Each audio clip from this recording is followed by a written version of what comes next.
This is the EWN Podcast Network.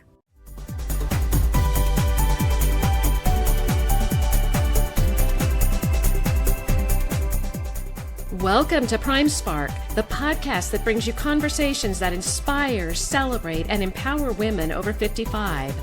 The second women's revolution is here, and it is time for us to fuel a spark that will ignite your way forward, illuminate your path, and reflect your gifts in the world. Now, here is your host for Prime Spark, Sarah Hart.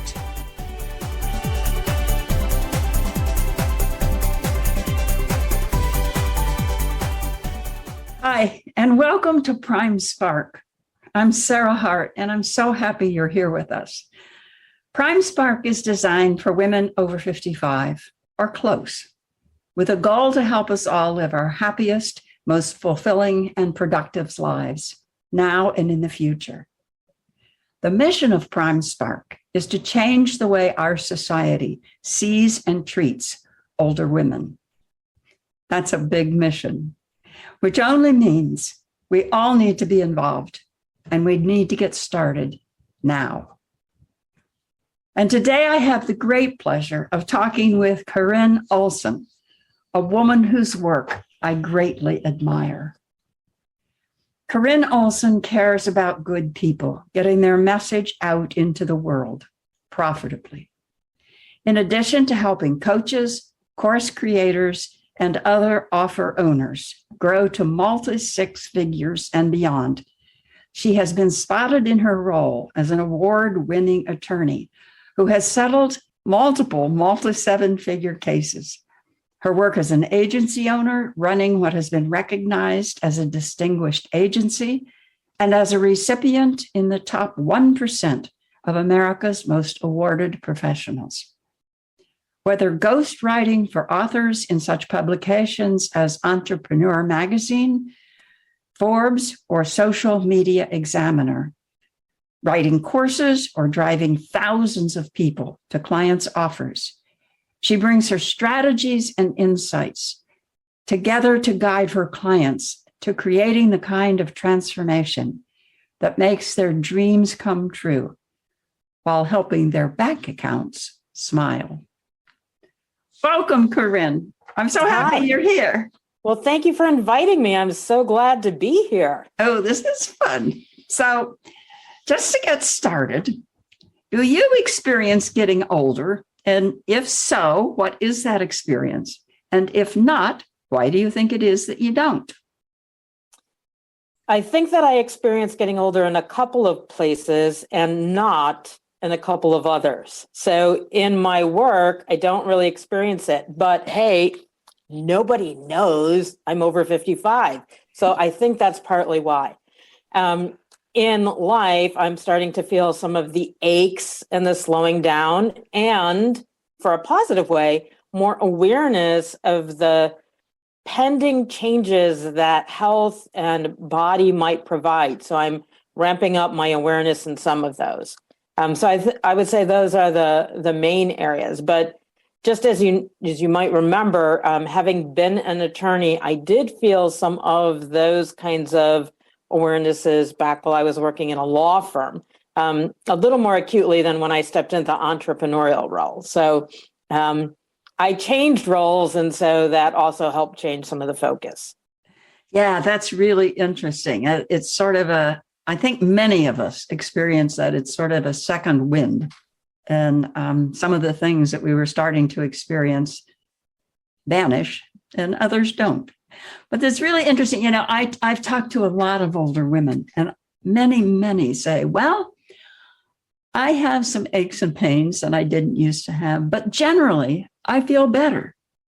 I can see things I can do and ways I can be that I couldn't see before. So I find that really interesting. Definitely has a level of wisdom I wouldn't trade. Yeah, I agree. I mean, I was talking to somebody the other day, and I said, well, do you really want to go back to being 35? Boy, I'll tell you, I don't. No way.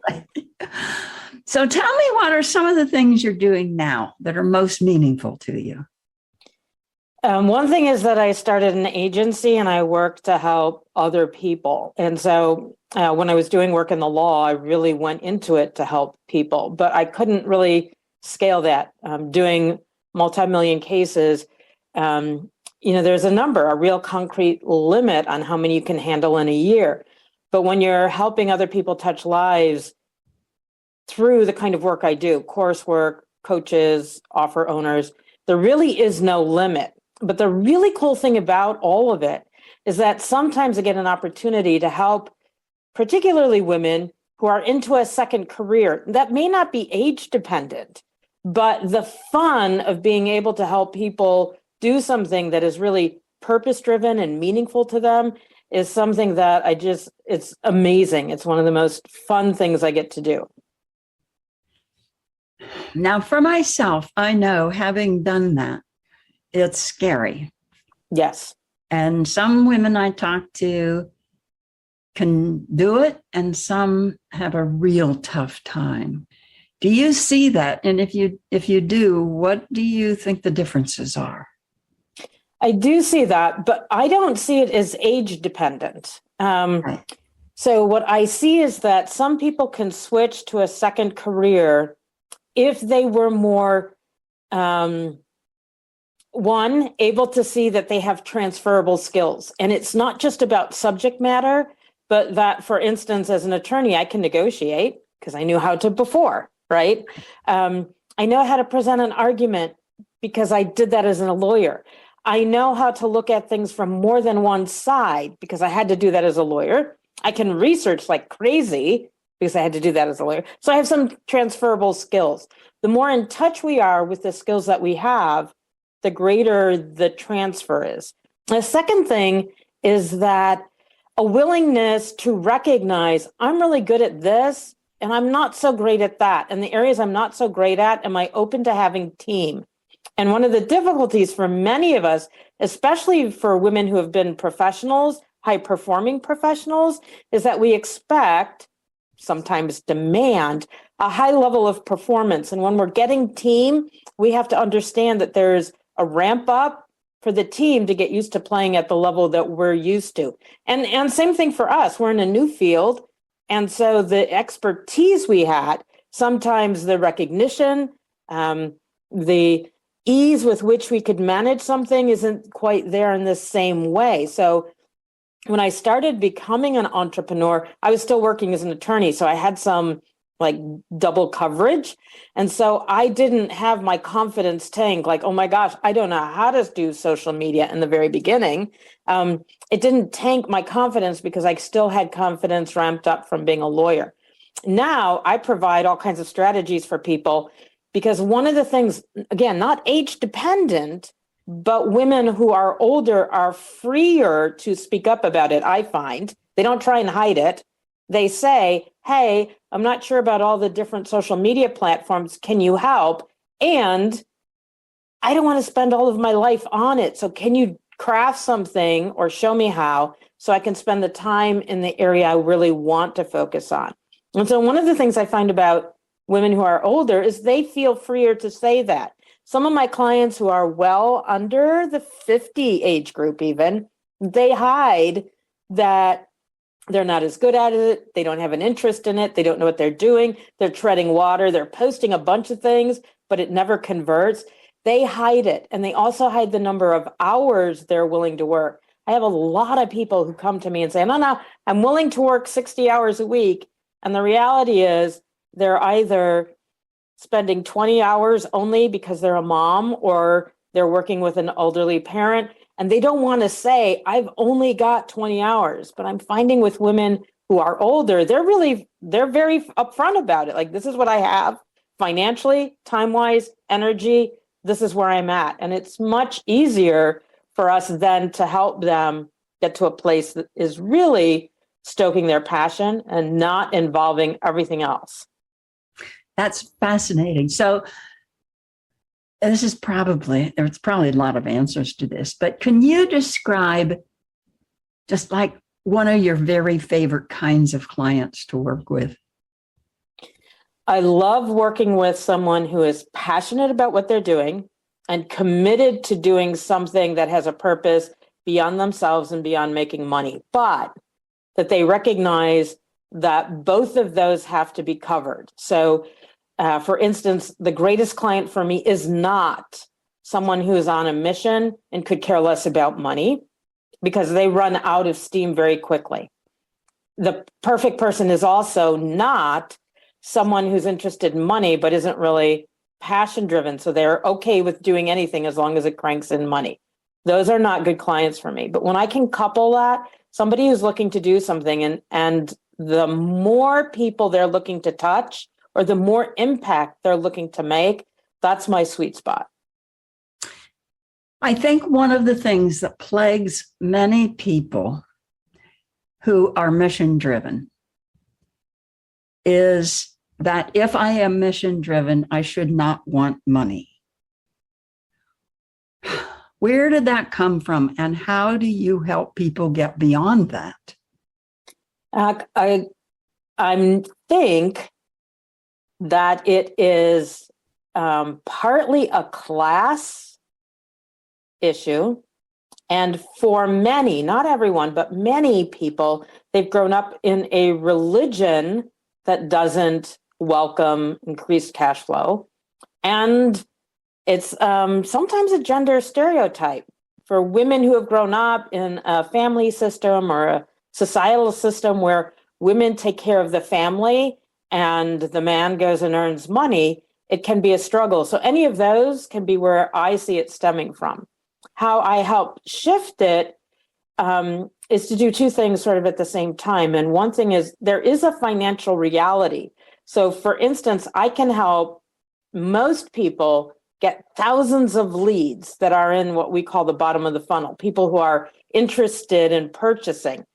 To do so, there's a real cost to it, not just my cost, but what I pay in order to make the software work, in order to have that happen.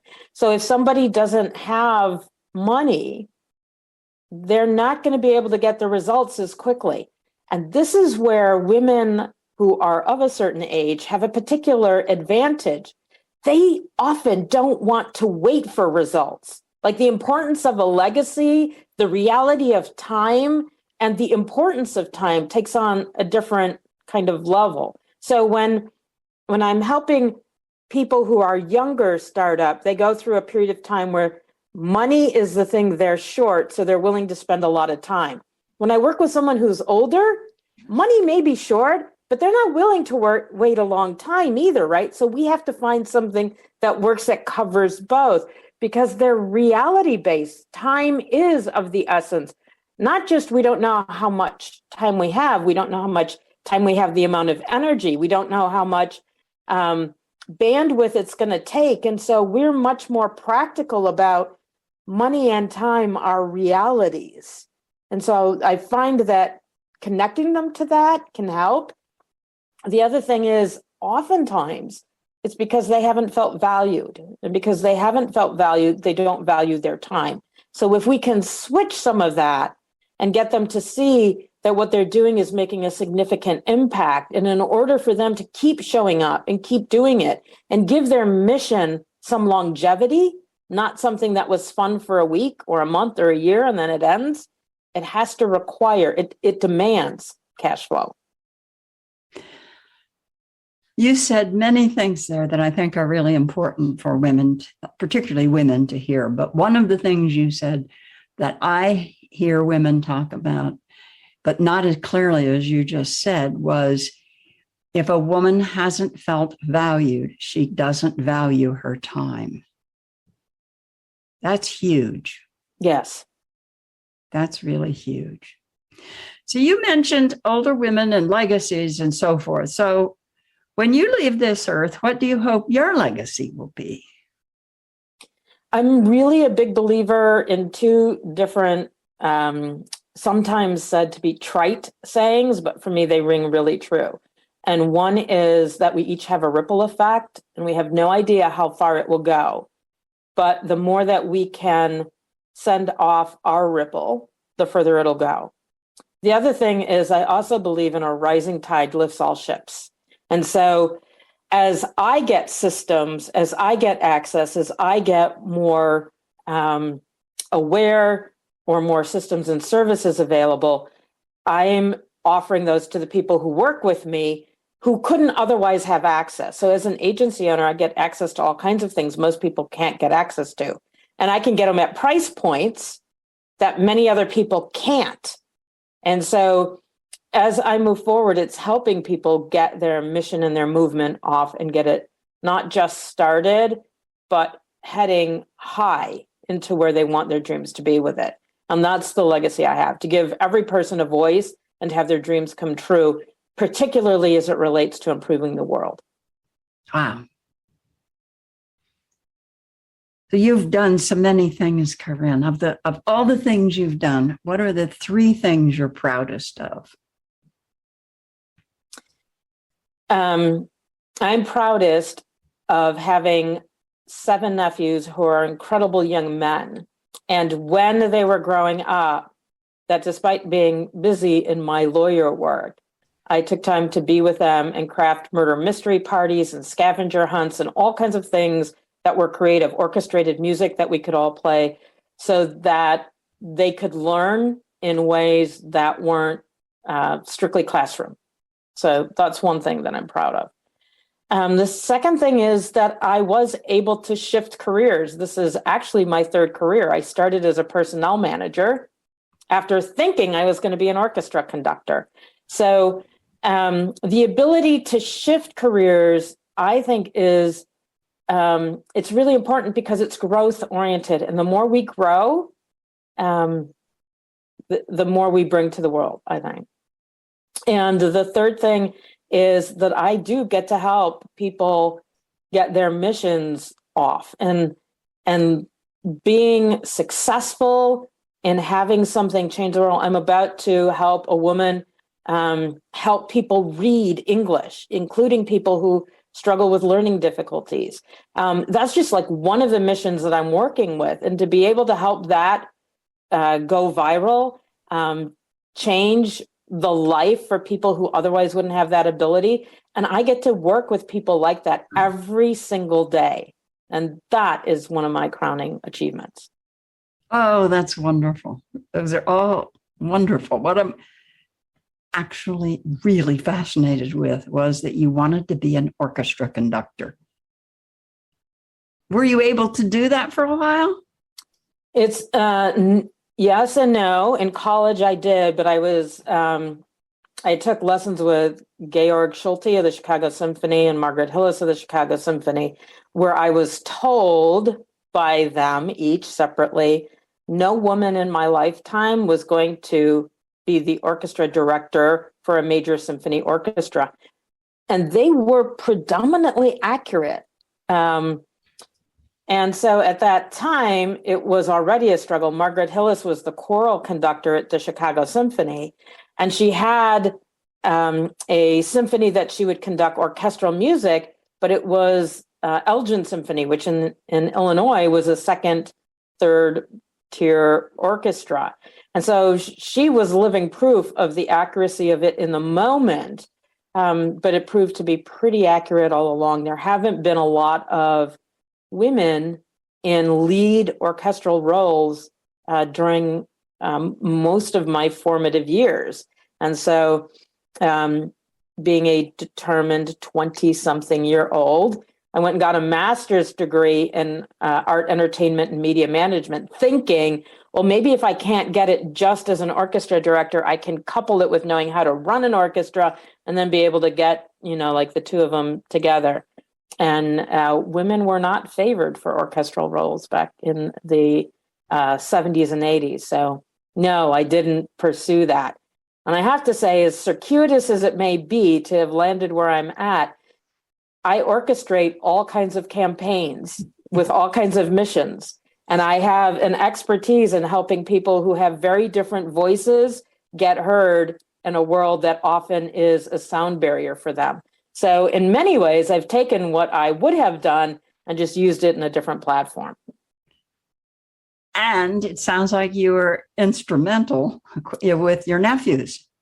Yes. Yeah. 2 of them have gone on to do things in the music field. And the great thing is that I could orchestrate music no matter what level they were at, so we could all do it together as a family. So that was really cool. Fun.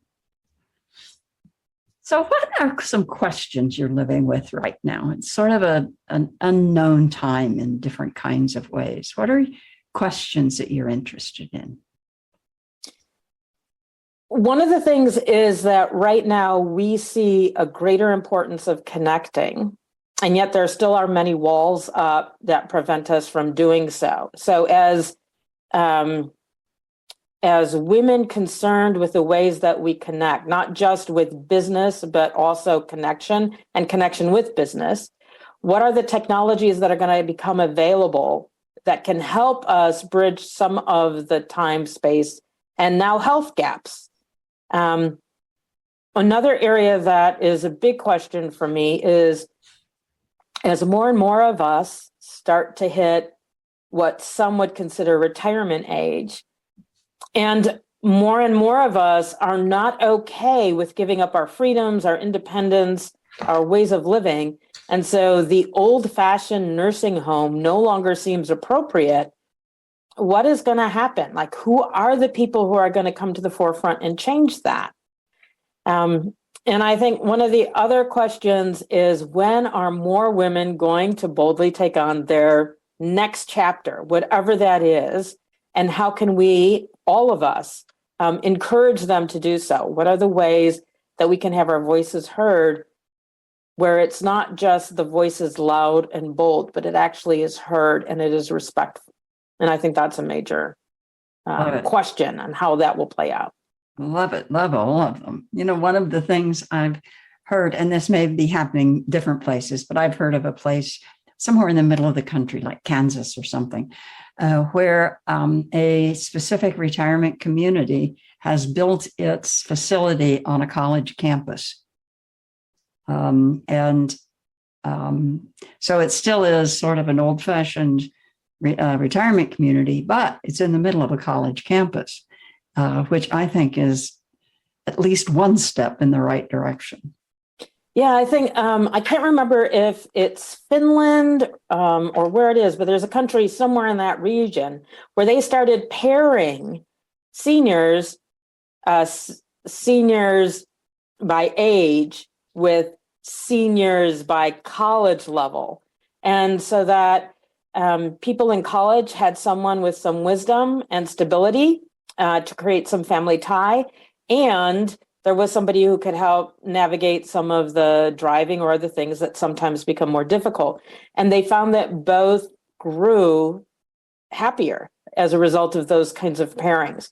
I work with a woman, Dr. Margaret Roebling, and one of the things that we have talked about was it really is possible for all of us to stay independent longer if we could leverage a provision of services to a similar area. So for instance, if we could have retirement communities that are a little different than what's going on right now with some of them, but where all of the services that are needed are available, it would make it easier for service providers because they would have an audience that would make it financially viable for them to bring the services to one place.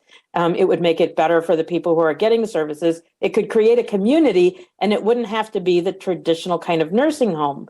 So it really is about getting more creative. We participated in sort of an open forum in Chicago on something that was related to what are the different ways of changing the way aging is occurring.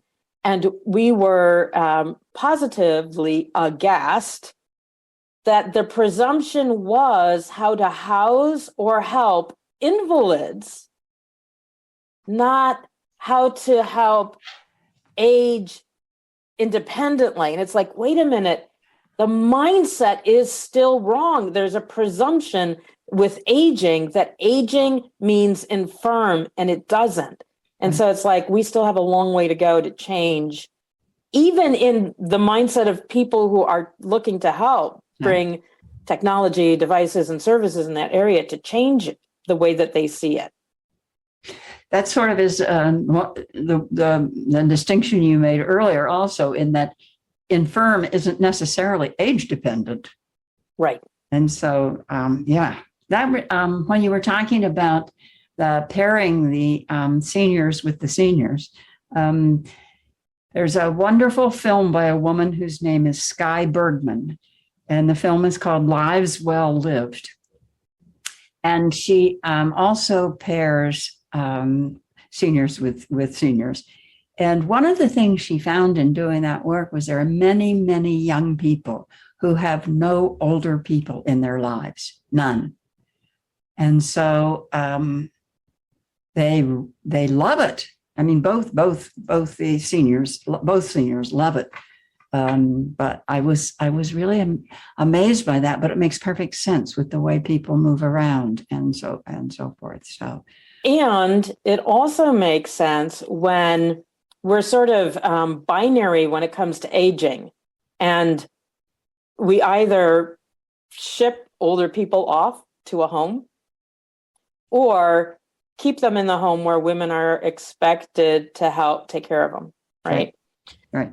There isn't a sense, even among people who become infirm, whether as aging or in some other way, it's almost as though that equates to losing independence. It equates in the society as though if you have any kind of altered ability, then you've given up your right for independence. And I'm not sure where it came from, but particularly for women, I think it is a big concern. And that probably should have been one of the other questions that I have is, how are we going to address that? Because different ability of any kind doesn't mean give up independence. Right. That is so important. So finally, let me ask you, again, of all the things you've done, what dreams have you not yet realized? Part of what I want to do with my agency is to be able to grow it both economically as well as the number of people that I'm working with, that I take on team that otherwise wouldn't have had the opportunities that I have had, and to be able to give them the opportunities. I think many of those can be women in their second career. Like, we have a presumption that if women are over 55, they don't know how to do social media, they don't know how to do technology, they can't work on a computer. And it's just flat out wrong. And so I'd like to change that paradigm and that dynamic. Good. So if people would like to get in touch with you, how can they do that? Send me an email. It's at Karin, so my name is spelled Karin, at VIPResultshub.com. Great. So that's our time today. Please join us again. You can find our Prime Spark podcast on every popular outlet. Find out more about Prime Spark at primesparkwomen.com. Thank you so much to my guest, Karin Olson. And don't forget, you can find her at Karin, Karin, at VIPResultshub.com. Thank you for being with us. Thank you so much for the invitation. This is amazing. Thank you, Karin. And everybody listening to us, thank you for being here. Spread tolerance and love. Bye-bye.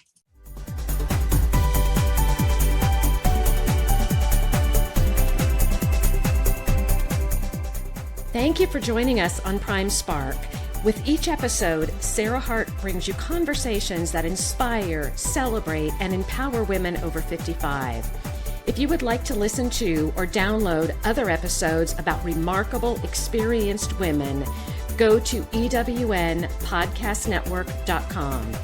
This podcast is also available at Spotify, Apple Podcast, and most other major podcast sites. The second women's revolution is here, and we hope that you use the insights you've gained here to fuel the spark that will ignite your way forward, illuminate your path, and reflect your gifts in the world.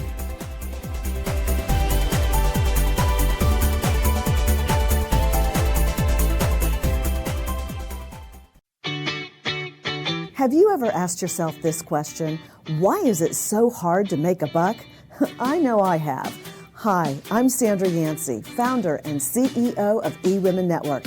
What I have discovered after going from the brink of bankruptcy to running a multi-million-dollar award-winning business is this. You can't build $1 million dream hanging around minimum wage mindsets. My mission is 1 million women entrepreneurs generating $1 million in annual revenue. So here's what I've done. I've created the mother of all entrepreneur success programs that you can access online on your time. It's called Monetize Me Now. It's a 7-module online course that is 100% my success formula, covering mindset, mission, management, motivation, marketing, and measure. Come on, take my hand and I'll show you the way to learn to earn flowing revenue for your business. Visit monetizemenow.com for details. Calling all speakers, eWomen Network has speaking engagements all over North America that must be filled.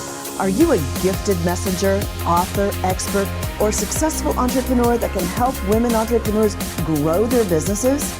Our mission is to help 1 million fulfilled women each achieve $1 million in annual revenue. If you're a speaker that can help women prosper, go to eWomenNetwork.com and sign up as a pro member of our Speakers Network. That's eWomenNetwork.com. Thanks for listening. This is the EWN Podcast Network.